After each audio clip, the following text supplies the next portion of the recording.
All right, hey, it's Meg here. I'm here sitting in my Rav4 Prime. All right, it's a 2021 Rav4 Prime SE, and I'm doing a video about the drive modes on the Rav4 Prime. So I'm gonna show you how it's set up and everything.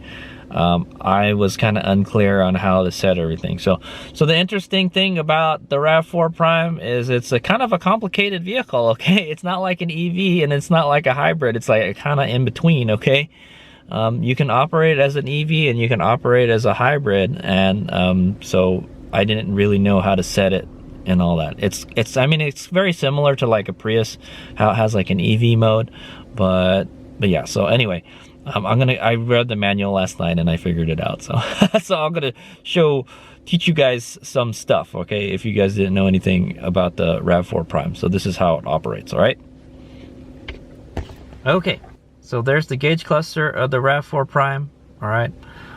So you can see right here, it's got some charge in it. So we can actually drive it in EV mode. Another way you can tell if you have some charge is if it says EV, it says EV here on the dash, okay? There's EV and HV. So it says that we have approximately 6 miles of electric vehicle operation and then 554 miles in hybrid vehicle mode, okay? So right here, it tells you what mode you're in, all right? It says EV and EV mode, okay? So that's how you know what mode you're in, all right? So let's go how to change them, okay? Well, I'll go over to controls and then we'll change them. So there's a couple, so these are the actual drive modes, and then these are drive modes like the way like the vehicle operates, okay? So this button changes it from EV to auto EV HV, okay? So if I press this, it'll either turn it into EV mode or EV hybrid mode. So that the auto mode basically means you're going to use it if you need extra power. It's going to turn the hybrid and it's going to turn the internal combustion engine on, okay? It's going to become hybrid to get you all that extra power, okay? But you can force it to be an EV all the time, okay?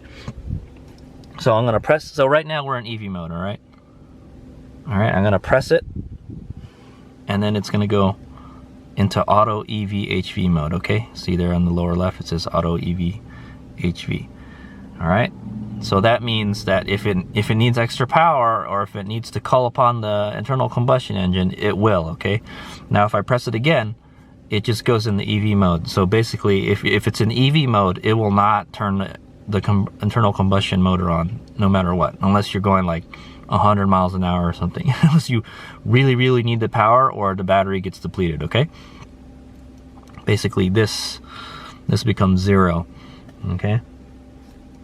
Now, right here, to change it into, so I didn't know this, to force it to operate in hybrid vehicle mode, all right, you press this button, okay? So I'm gonna press it, all right? So now it's in the hybrid vehicle mode, all right? So that means it's just gonna operate as a hybrid vehicle. Even if it has charge in the battery, it'll operate as a hybrid, okay? Got it? And then if you hold this down,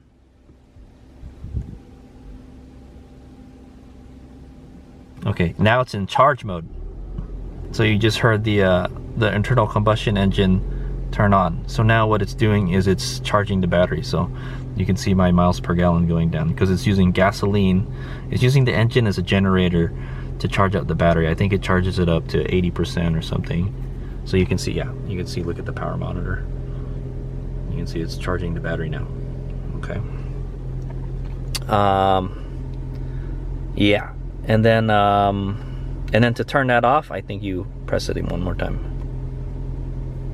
Okay. And then now it says it's in EV mode. But now the engine is still charging. Maybe you gotta hold it down. Oh, there we go. Okay, just turned it off. You can tell when it's charging, the engine gets louder. All right. Okay, and then there's these kind of ride modes here, kind of like on a motorcycle, or I think the Prius has something like this too. My Prius doesn't have it, but this one does. The newer Priuses do have it. there's an eco mode. All right. So when you put it in eco mode, it's green. Okay.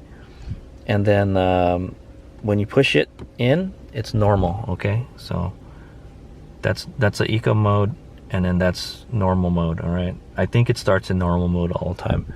And then that's sport mode. Twist it to the right, and then dash turns red. Okay.